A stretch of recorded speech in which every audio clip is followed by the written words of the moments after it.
तो hey guys, welcome back to the channel. पिछले video में मैंने रेडिएटर गार्ड इंस्टॉल किया था और काफ़ी लोगों के एक ही सवाल होता है, is it actually worth it. तो मैं आज इंस्टॉल नहीं, रियल राइडिंग एक्सपीरियंस शेयर करने वाला हूँ आप सबसे।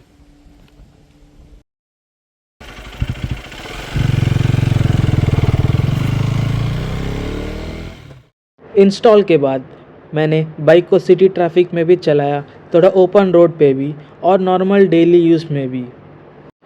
तो जो भी मैं बोल रहा हूँ वो सिर्फ अंदाज़ा नहीं, लाइक एजप्शन नहीं, एक्चुअल यूसेज के बाद फीडबैक है। सबसे पहला डाउट होता है, रेडिएटर गार्ड से हीटिंग बढ़ेगा क्या। सच बताऊँ, मुझे कोई नोटिसेबल डिफरेंस नहीं लगा। फ़ैन नॉर्मल टाइम पे ऑन हो जाता है, टेम्परेचर स्टेबल रहता है और ट्रैफिक में भी इशू फील नहीं होता।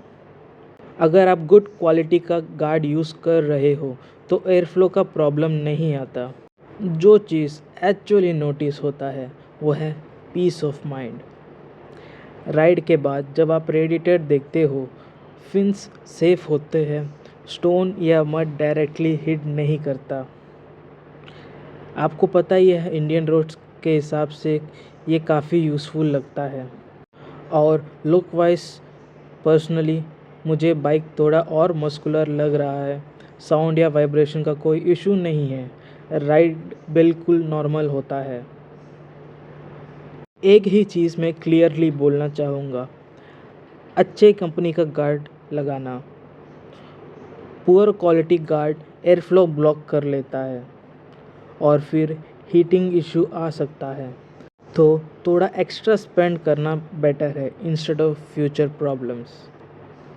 तो मेरा फाइनल आंसर एकदम सिंपल है, yes, you can actually go for radiator guard for Duke 250 और 390 generation 3 is actually worth it, specially अगर आप लॉन्ग राइड्स, हाईवे या रफ रोड्स पे राइड करते हो।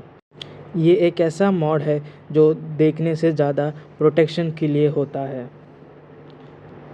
सो गाइस, अगर आप ड्यूक 250 जेन 3 ओन कर रहे हो और मॉड या सीरीज़ का प्लान कर रहे हो तो ये चैनल को सब्सक्राइब कर लेना। आगे भी ऐसे ही ऑनेस्ट रिव्यूज़ और रियल राइड एक्सपीरियंस शेयर करूँगा। Thanks for watching guys, ride safely, peace ahead.